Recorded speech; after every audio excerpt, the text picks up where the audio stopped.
improv, I began to realize you got to come from your own frame of reference. You have to be confident in your frame of reference. Mine is religious.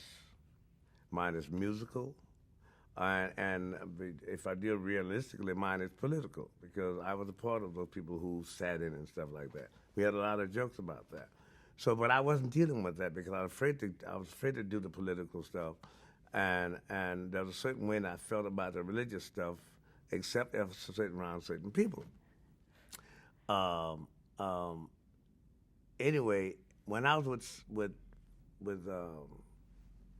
Harry Belafonte, the group had within it some men who had experiences like this.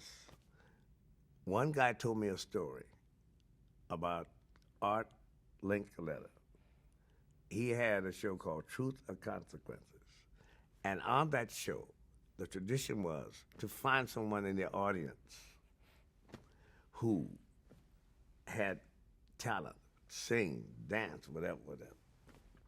And I'm leading to how I came up with a certain thing that I did in Saturday Night because one of the things that a lot of people, most of them white, compliment me on is the fact that we did a thing called Death Row Follies, in which Lorne wanted all of us. Mind you, this was one of the weekend I can see you absolutely. He had nothing except the premise. He said, I don't know what to do. I want Death Row Follies. You're on a Death Row. Go to your rooms. Come out with something. So, I'll tell you what I came out with if I continue that story. What I came out with was this. We're on death row, right? I'm a guy on death row. I know how I got here. Some white cop, got me here. The laws were waiting for white people. I go to the courthouse. The only thing, the Bible, even the pages in the Bible are white, okay?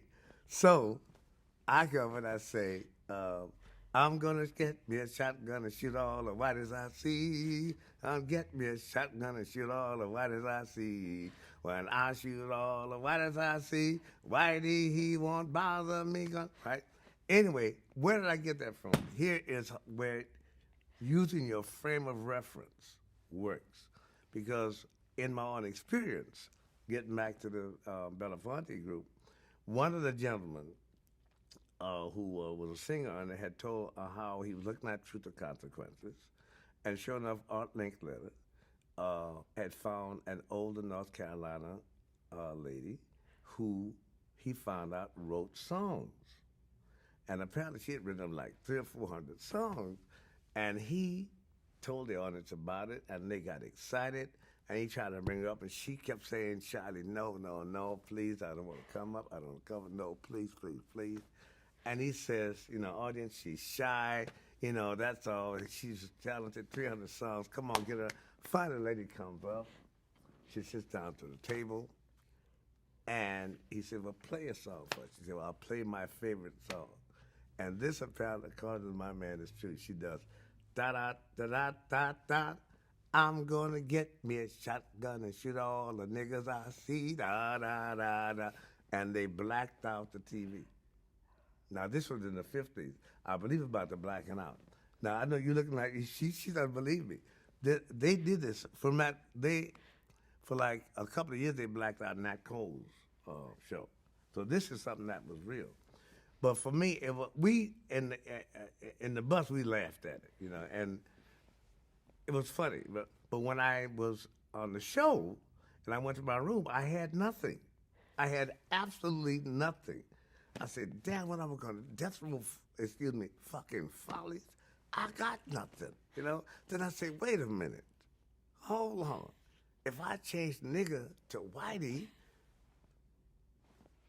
and that's really how that thing happened. Ladies and gentlemen, I use nigga and I use Whitey. I don't like the N-word, but sometimes, what can I say? I am actually not for that thing about 100%. If you're somebody who's a performer, that's death knell. If you're a playwright, that's a death knell saying you can't use whatever. Because people out there on the street use it. And we're about portrayals of stuff that's out there, right? A playwright is trying to write about stuff that's out there. We're being told he can never write Anybody saying that word will mean no, they do. Anyway, good.